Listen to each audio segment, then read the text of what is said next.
कामयाब रहा।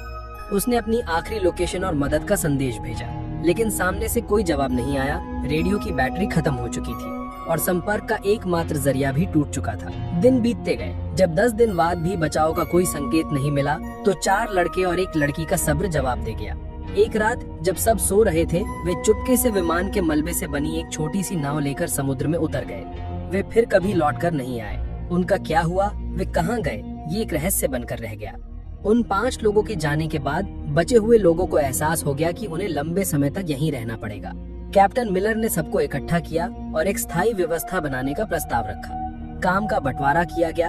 एक टीम रोजाना भोजन और फल इकट्ठा करने के लिए जंगल में जाती, दूसरी टीम आश्रय को और मजबूत बनाने और उसकी मरम्मत करने का काम करती। डॉक्टर एवलिन और कुछ अन्य लोगों ने घायलों और बीमारों की देखभाल का जिम्मा संभाला। दूसरी ओर अमेरिकी सरकार ने विमान को खोजने के लिए इतिहास का सबसे बड़ा सर्च ऑपरेशन शुरू किया था। अटलांटिक महासागर के चप्पे चप्पे को छान मारा गया, लेकिन विमान का एक टुकड़ा भी नहीं मिला। 1 सप्ताह की लगातार खोज के बाद भी जब कोई सुराग नहीं मिला तो अभियान धीमा पड़ गया। इसी बीच द्वीप पर बचे हुए लोगों ने जीने की कला सीखनी शुरू कर दी थी। उन्होंने द्वीप के पत्थरों और विमान की धातु को घिस कर चाकू और भाले जैसे औजार बनाए। सबसे बड़ी चुनौती द्वीप के जंगली सुअर थे, जो झुंड में रहते थे और रात में उनके शिविर पर हमला कर देते थे। विमान में एक शिकारी ट्रेनर भी था, जिसने लोगों को भाला चलाना और जाल बिछाना सिखाया। कई दिनों की योजना और अभ्यास के बाद उन्होंने अपने पहले जंगली सुअर का शिकार किया। ये एक भयानक और भावनात्मक क्षण था। शिकार के दौरान 2 लोग घायल हो गए, लेकिन जब वे उस शिकार को लेकर शिविर में लौटे तो ये सिर्फ भोजन नहीं था, ये उनकी एकता और दृढ़ संकल्प की जीत थी। उन्होंने द्वीप के किनारे टूटे हुए नारियल के तनों से रेत पर बड़े बड़े अक्षरों में हेल्प लिखा, इस उम्मीद में कि शायद कोई गुजरता हुआ जहाज या विमान इसे देख ले। दोस्तों, ये कहानी आपको कैसी लग रही है? उस दर्द और संघर्ष को महसूस कर पा रहे हैं? अगर हाँ, तो प्लीज 1 सेकंड निकालकर वीडियो को लाइक कर दीजिए और मेरे चैनल को सब्सक्राइब करना मत भूलना। आपका एक सब्सक्राइब मुझे ऐसी ही और सच्ची और रोंगटे खड़े कर देने वाली कहानियाँ आप तक लाने की हिम्मत देता है।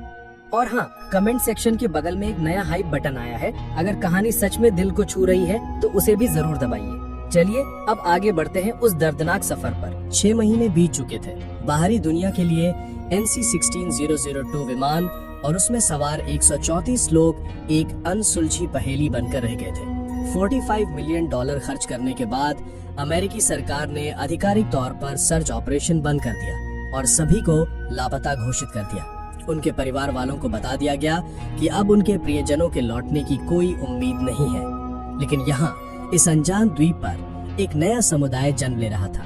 जो लोग गंभीर रूप से घायल थे, वे डॉक्टर एवलिन की देखभाल में धीरे धीरे ठीक हो रहे थे और छोटे मोटे कामों में हाथ बटाने लगे थे। लेकिन इस दौरान बीमारी और निराशा के कारण कुछ और लोगों की मौत हो गई।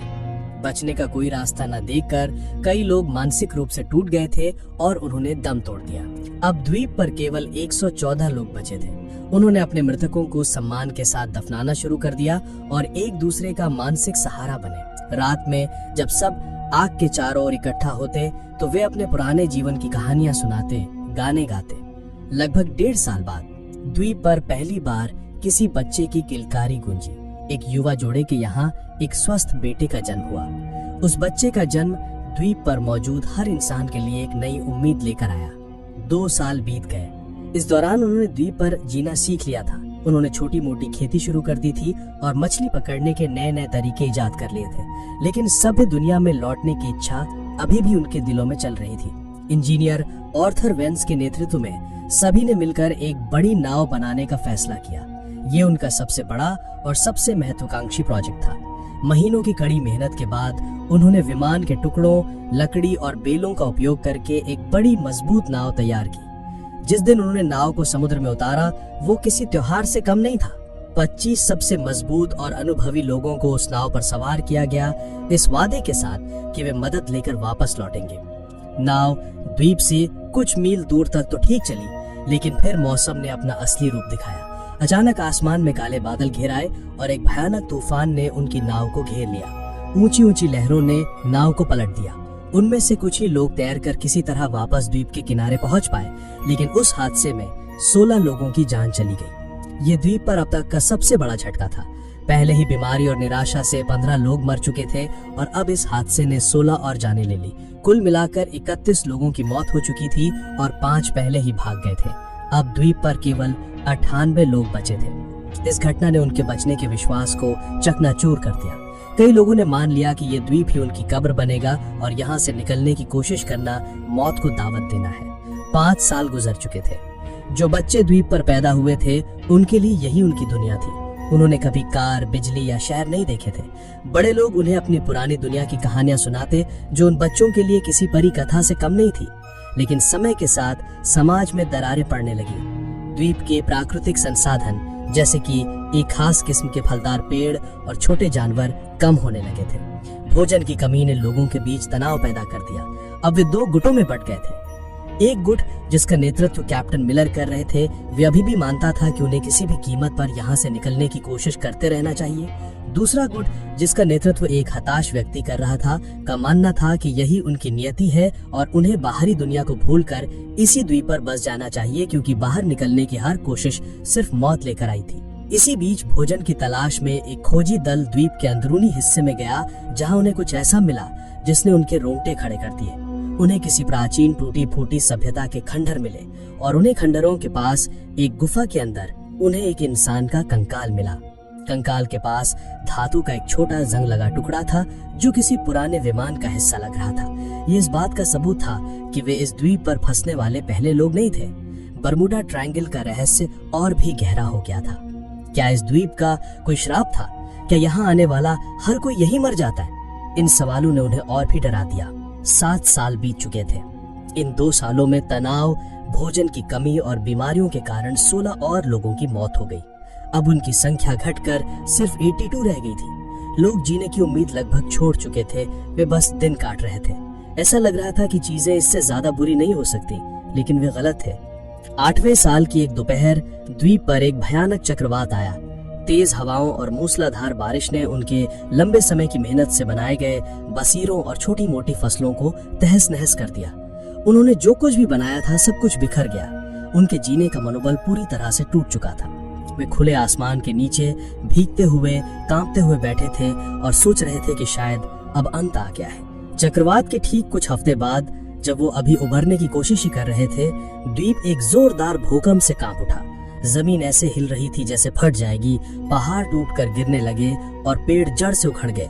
हर कोई अपनी जान बचाने के लिए इधर उधर भाग रहा था। ये भूकंप विनाशकारी था, लेकिन अनजाने में ये उनके उद्धार का कारण बनने वाला था। भूकंप के कारण विमान का जो मलबा सालों से एक ही जगह पड़ा था, वो अपनी जगह से खिसक गया और उसके नीचे दबे कुछ तार और उपकरण बाहर आ गए। किसी को नहीं पता था कि ये छोटी सी घटना उनकी 9 साल की पीड़ा का अंत लिखने वाली है। भूकंप के कुछ दिन बाद जब सब कुछ शांत हुआ, तो इंजीनियर आर्थर वेंस यूं ही टूटे हुए मलबे का निरीक्षण कर रहा था। तभी उसकी नजर विमान के उस रेडियो पर पड़ी जो अब एक अलग कोण पर पड़ा था। उसी समय वैज्ञानिकों के अनुसार एक तीव्र सौर तूफान, जिसे सोलर फ्लेयर कहते हैं, उठा, जिसने पृथ्वी के चुंबकीय क्षेत्र को प्रभावित किया। ये एक दुर्लभ खगोलीय घटना थी। शायद इसी घटना के कारण या भूकंप से हिले तारों के जुड़ जाने से एक चमत्कार हुआ। आर्थर ने जब यूं ही रेडियो का एक स्विच दबाया तो उसमें से एक हल्की सी खरखराहट की आवाज आई। उसके दिल की धड़कन बढ़ गई। उसने कांपते हाथों से बैटरी के बचे कुछ तारों को जोड़ा और 9 साल में पहली बार रेडियो की हरी बत्ती जल उठी। उसने तुरंत माइक उठाया और एक कांपती हुई आवाज में कहा, मेडे मेडे मेडे, ये फ्लाइट NC-16002 है। क्या कोई सुन रहा है?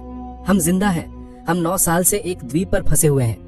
दूसरी तरफ मियामी के एयर ट्रैफिक कंट्रोल में एक ऑपरेटर ने जब ये संदेश सुना तो उसे अपने कानों पर विश्वास नहीं हुआ।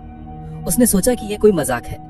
लेकिन जब आर्थर ने विमान का रजिस्ट्रेशन नंबर, कैप्टन का नाम और उड़ान की तारीख बताई तो पूरे कंट्रोल रूम में सन्नाटा छा गया। अमेरिकी सरकार ने तुरंत रेस्क्यू ऑपरेशन फिर से शुरू कर दिया। उस समय सैटेलाइट तकनीक इतनी उन्नत नहीं थी कि वे लोकेशन को ट्रैक कर सके। उन्हें बस इतना पता था कि विमान बरमूडा ट्रायंगल के आसपास कहीं है। उन्होंने उस पूरे इलाके के एक एक द्वीप को फिर से छानने का फैसला किया। दूसरी ओर द्वीप पर मौजूद लोगों में आशा की एक नई किरण जाग उठी थी। वे दिन रात एक बड़ी आग जलाकर धुआं करते रहते ताकि बचाव दल उन्हें देख सके। 9 साल, पूरे 9 साल बीत चुके थे। एक सुबह जब द्वीप के बचे कुचे 82 लोग सोकर उठे तो उनमें से एक ने दूर क्षितिज पर एक छोटा सा धब्बा देखा। वो धब्बा धीरे धीरे बड़ा हो रहा था। वो एक जहाज था।